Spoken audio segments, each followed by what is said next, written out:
Iya.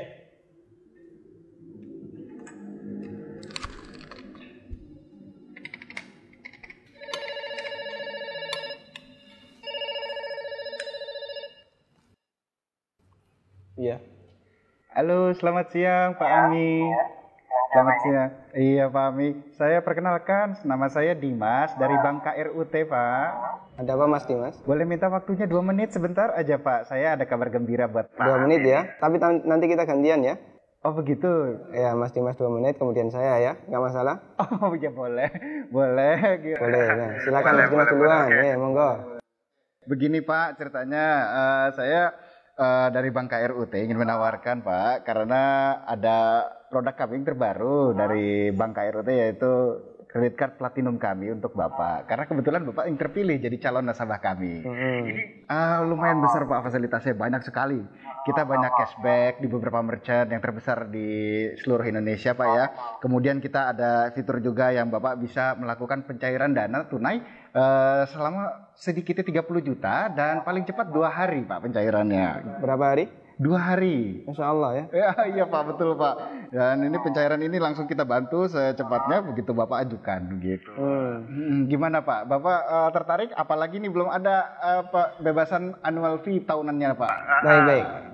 Sebelumnya saya boleh tanya dulu ya? Boleh Pak. Nggak masalah ya? Baik. Mas Dimas Muslim? Saya, iya Pak, betul Pak. Alhamdulillah ya, kita sama-sama Muslim. Mas Dimas pernah dengar nggak tentang riba? Iya, pernah dengar maksudnya. Iya.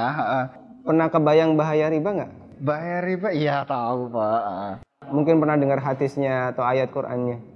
Pak, tapi Pak, Abi bagaimana? Masih tertarik Pak dengan kartu kredit platinum kami Pak? Nanti kita lanjutkan. Saya boleh cerita dulu? Ya, boleh. Ya. Jadi gini Mas Dimas. Coba Mas Dimas bayangkan kalau ada orang yang berzina sama ibunya. Kira-kira respon masyarakat gimana? Semua orang sepakat jelek ya. Gimana? Maksudnya gimana Pak? Kalau misalnya ada orang yang berzina sama ibunya, semua orang akan menganggap dia melakukan perbuatan yang maksiat. Ya bejat itu Pak. Wah, bejat sekali ya. Bejat Pak. Baik, kita sama-sama sepakat untuk itu. Begini, Nabi SAW menyebut bahwasanya riba itu ada 73 pintu. Pintu yang paling ringan, kata Nabi SAW, dosa riba itu seperti berzina sama ibunya Mas. Itu nilai dosa riba yang paling ringan. Coba kalau Anda tadi tawarkan 30 juta, itu berapa nilai ribanya? Ya, tapi kan... Saya lanjutkan boleh? Ya, kita lanjutkan dulu ya. Saya sebutkan, ini ada beberapa fase kehidupan manusia. Orang yang makan riba semuanya mendapatkan azab dari Allah. Pertama, ketika di dunia, orang yang makan riba itu ditantang perang oleh Allah. Coba Mas bayangkan.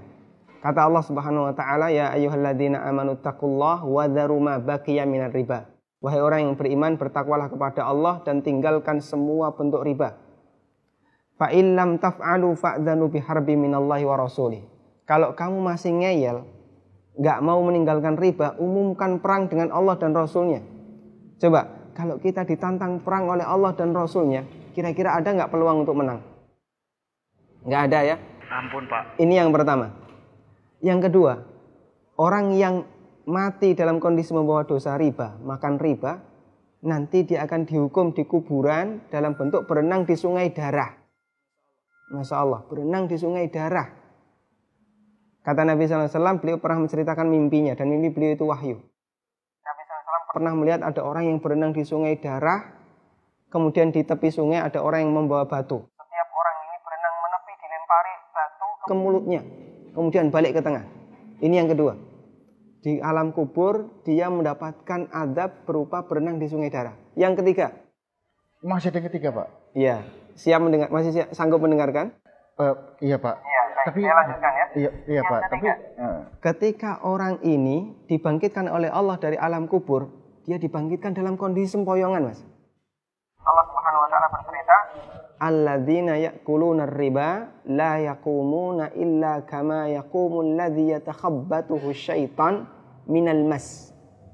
Orang yang makan riba, mereka akan dibangkitkan pada hari kiamat dalam kondisi sempoyongan seperti orang yang kerasukan. Iya Pak. Artinya yang lain berjalan normal, dia sendiri sempoyongan. Menyakitkan. Kemudian yang keempat, tadi sebelum hisab ya, ketika dia dibangkitkan sebelum hisab dia sudah disiksa. Yang keempat setelah dihisab, orang yang makan riba itu kan makan harta haram ya. Iya Pak. Makan harta haram, kita sepakat itu. Kalau kemudian daging kita tumbuh dari sesuatu yang haram, berhak nggak dapat surga? Enggak Pak. Layak nggak dapat surga? Enggak Pak. Sementara tempat di akhirat cuma ada dua pilihan. Kalau nggak surga, neraka Pak. Maka kata Nabi SAW, kullu lahmin nabata bin suhtin, setiap daging yang tumbuh dari sesuatu yang haram, kata beliau, annar aulabi. Iya Pak. Neraka lebih layak baginya. Coba Mas Dimas bisa perhatikan, dalam 4 fase kehidupan orang yang makan riba itu semuanya sengsara. Ketika masih hidup di dunia dia ditantang perang oleh Allah. Ketika mati dia berenang di sungai darah. Iya Pak. Ketika dibangkitkan dalam kondisi sempoyongan, setelah hisab dia ditempatkan di neraka. Iya Pak. Masya Allah. Masih ada tawaran yang lain? Ampun Pak. Masih dilanjutkan? Ampun Pak. Mas Dimas bisa renungkan Iya Pak. beberapa poin yang tadi saya sampaikan. Iya, Pak. Nanti kalau misalnya ada sesuatu yang belum jelas, tidak masalah, hubungi saya lagi. Iya, Pak. Kita akan lanjutkan diskusi tentang riba. Iya Pak. Bisa? Bisa Pak. Ya, terima kasih ya. Assalamualaikum. Waalaikumsalam.